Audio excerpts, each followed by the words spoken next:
Assalamualaikum warahmatullahi wabarakatuh. Perkenalkan, nama saya Aida Timopuro dari kelas A TBI Angkatan 23. Di sini saya akan menjelaskan sedikit tentang the life history of Rasulullah SAW untuk memenuhi UTS SPI.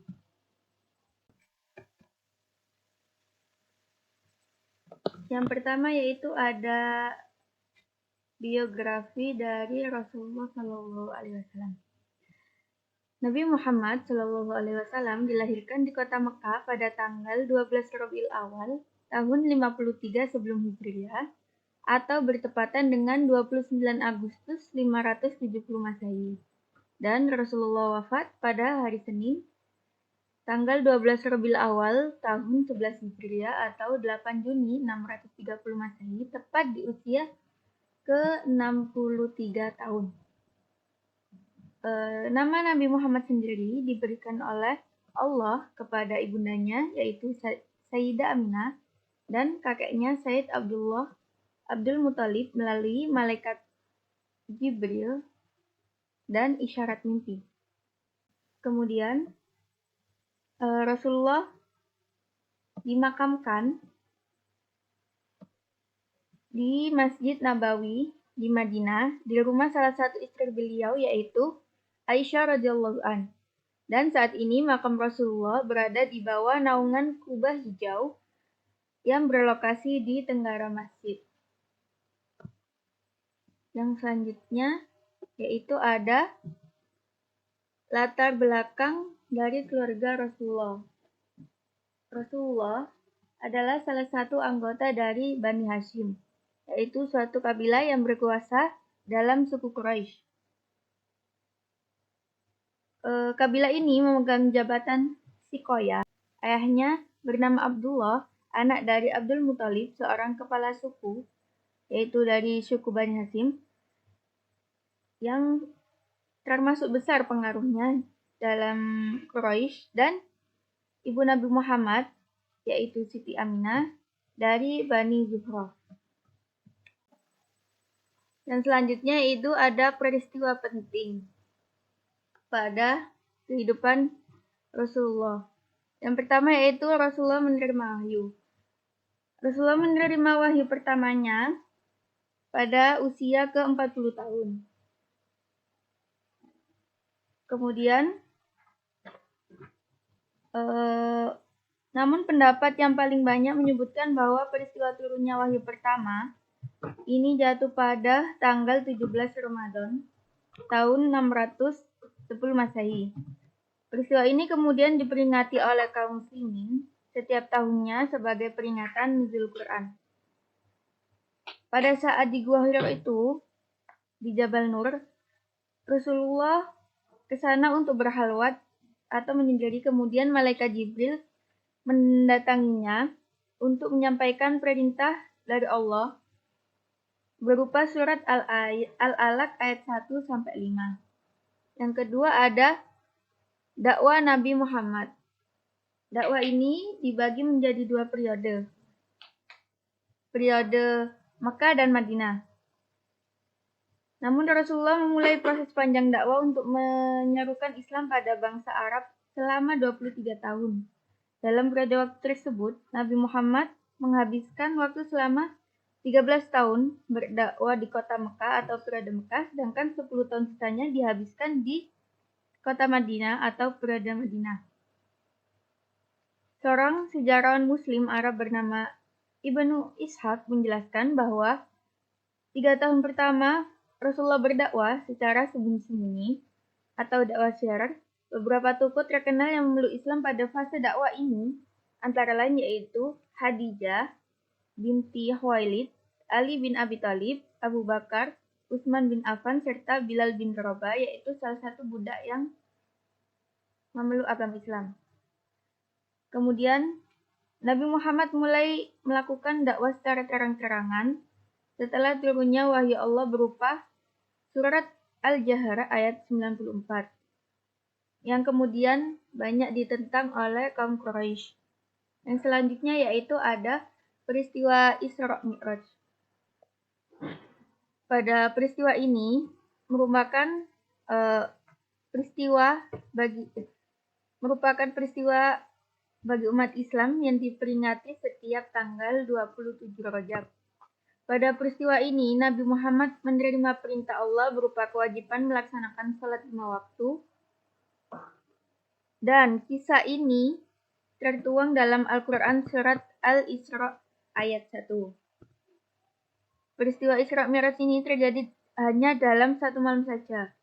Isra memiliki makna perjalanan malam, yaitu peristiwa ketika Nabi Muhammad berangkat dari Mekah ke Baitul Maqdis di Yerusalem, sementara Mi'rajnya bermakna kenaikan adalah peristiwa saat Nabi Muhammad dari Baitul Maqdis ke Yerusalem ke Sidratul Muntaha melewati 7 langit, dan Rasulullah ini ditemani oleh malaikat Jibril dengan menaiki buraq, yaitu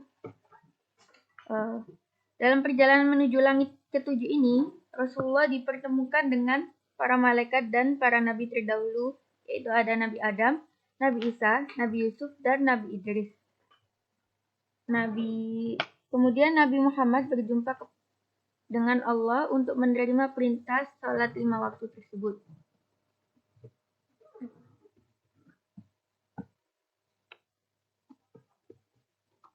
Yang selanjutnya, dalam perjalanan menuju langit ketujuh ini, Rasulullah dipertemukan dengan para malaikat dan para nabi terdahulu, yaitu ada Nabi Adam, Nabi Isa, Nabi Yusuf, dan Nabi Idris. Kemudian Nabi Muhammad berjumpa dengan Allah untuk menerima perintah salat 5 waktu tersebut. Dan selanjutnya ada sistem dakwah.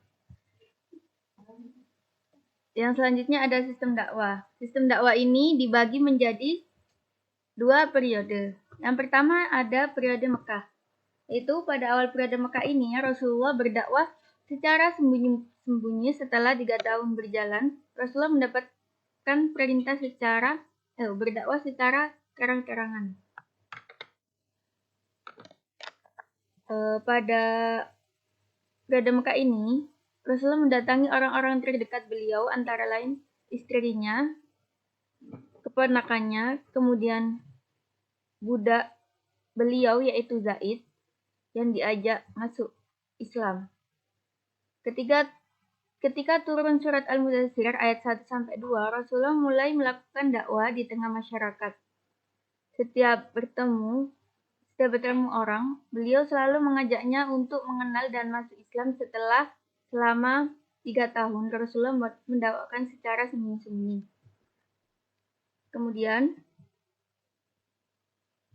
terdapat beberapa pendekatan dakwah yang dilakukan oleh Rasulullah di era dakwah Mekah ini, yaitu yang pertama ada pendekatan personal atau manhaj dakwah fardiyah, yang kedua ada pendekatan majelis taklimiyah, yang ketiga ada pendekatan delegasi yaitu manhaj bitsiyah, yang keempat ada pendekatan promosi, yang kelima ada pendekatan filantropi. Yang dimaksud filantropi dalam teks ini mengacu pada pemberian secara sukarela dan belas kasih kepada orang-orang yang membutuhkan, baik dalam bentuk bantuan materi, moral, atau spiritual sebagai dari upaya dakwah. Yang selanjutnya yaitu periode Madinah. Madinah ini merupakan tempat kelahiran baru bagi agama Islam setelah ruang dakwah di Mekah terasa sempit bagi kaum muslimin karena pergolakan dengan kaum Quraisy. Allah SWT memilih Madinah ini sebagai tempat untuk membentuk masyarakat Islam pertama. Nabi yang dikenal orang-orang Yasrib dengan seruan orang yang tidak pernah berbohong. Dengan begitu dakwah Nabi berhasil dikarenakan sikap orang-orang Yasrib dalam perjanjiannya, ini perjanjian Aqabah 1 dan 2. Orang-orang Yasrib mau dan mampu mengubah sikap dan perilaku, bahkan mereka pun mau untuk melindungi Nabi. Hakikat dari dakwah merupakan mengubah perilaku masyarakat menyimpang menjadi perilaku yang baik. Terdapat berbagai upaya yang diambil oleh Rasulullah dalam membangun masyarakat Islam di Madinah, yaitu yang pertama membangun masjid. Setelah sampai di Madinah, Rasulullah mendirikan sebuah masjid yang berfungsi sebagai pusat pemerintahan. Masjid ini menjadi tempat ibadah serta tempat berkumpul dan berdiskusi bagi umat Islam. Yang kedua yaitu menciptakan persaudaraan. Nabi Muhammad menciptakan ikatan persaudaraan antara kaum Hijriyah yang berhijrah dari Mekah dan kaum Ansor penduduk asli Madinah. Ini membantu mempererat hubungan sosial dan saling bantu-membantu antara sesama muslim. Yang ketiga ada perjanjian dengan masyarakat Yahudi Madinah. Rasulullah menjalin perjanjian dengan masyarakat Yahudi di Madinah yang dikenal sebagai Piagam Madinah. Perjanjian ini menetapkan kerjasama antara Muslim dan Yahudi dalam berbagai hal termasuk keamanan dan pertahanan bersama. Yang keempat ada membangun peranata sosial dan pemerintahan. Rasulullah terus melakukan dakwah kepada seluruh masyarakat Madinah termasuk kaum muslimin, Yahudi, dan non-muslim. Beliau berusaha menyebarkan ajaran Islam dengan kebijaksanaan dan kepemimpinan yang efektif. Yang selanjutnya ada model kepemimpinan Rasulullah atau leadership model. Model kepemimpinan Rasulullah ini salah satu contoh yang sangat dihargai dan dipelajari oleh banyak orang, baik dari konteks agama maupun manajemen. Berikut beberapa prinsip dan karakteristik utama dari model kepemimpinan Rasulullah. Yang pertama adalah kepemimpinan berdasarkan keteladanan. Rasulullah adalah teladan yang sempurna bagi umatnya. Beliau selalu mengamalkan prinsip-prinsip Islam dalam setiap aspek kehidupan termasuk dalam memimpin. Keteladanan dalam berbuat baik, kejujuran, keadilan, dan kasih sayang merupakan inti dari kepemimpinan Rasulullah. Yang kedua adalah kepemimpinan yang bersifat partisipatif. Rasulullah selalu melibatkan para sahabatnya dalam pengambilan keputusan. Beliau mendengarkan pendapat-pendapat mereka dan memberikan perhatian terhadap kebutuhan dan aspirasi mereka. Pendekatan ini menciptakan iklim partisipasi dan keterlibatan aktif dari anggota komunitas, yaitu Islam sendiri. Yang ketiga ada kepemimpinan berbasis keadilan. Rasulullah sangat memperhatikan keadilan dalam memimpin. Beliau memperlakukan semua orang dengan adil tanpa memandang suku, ras, dan latar belakangnya. Keadilan merupakan prinsip utama yang beliau terapkan dalam menyelesaikan konflik dan masalah dalam masyarakat. Yang keempat ada kepemimpinan berdasarkan empati dan kasih sayang. Rasulullah sangat memperhatikan perasaan dan kebutuhan orang-orang di sekitarnya. Beliau senantiasa mendengarkan dan memberikan perhatian kepada mereka yang membutuhkan bantuan atau dukungan, dan kepedulian dan kasih sayangnya ini merupakan ciri khas dari kepemimpinan beliau. Yang kelima ada kepemimpinan berbasis komunikasi efektif, yaitu beliau merupakan seorang yang sangat pandai dalam berkomunikasi. Beliau menyampaikan pesan-pesan secara tegas dan jelas kepada para sahabatnya agar tidak terjadi miskomunikasi. Komunikasi yang efektif merupakan kunci dalam membangun hubungan baik antara pemimpin dan pengikutnya. Yang terakhir ada kepemimpinan berdasarkan pemberdayaan, yaitu beliau memberdayakan para sahabatnya untuk mengambil peran aktif dalam membangun masyarakat.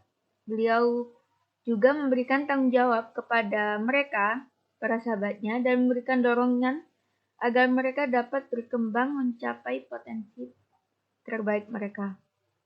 Dan model kepemimpinan Rasulullah ini sangat menginspirasi banyak orang dalam berbagai aspek kehidupan, termasuk dalam kepemimpinan politik, sosial, dan organisasional. Keberhasilan dan keadilan beliau yang beliau terapkan ini dalam memimpin umatnya membuat model kepemimpinan Rasulullah menjadi contoh yang sangat dihargai dan dipelajari hingga saat ini oleh kaum muslim maupun non-muslim. Baik, mungkin itu saja yang bisa saya sampaikan dari riwayat hidup Rasulullah Shallallahu Alaihi Wasallam. Mungkin ada kesalahan kata atau bicara dalam presentasi pada hari ini, mohon dimaafkan. Untuk kurang lebihnya, wassalamualaikum warahmatullahi wabarakatuh.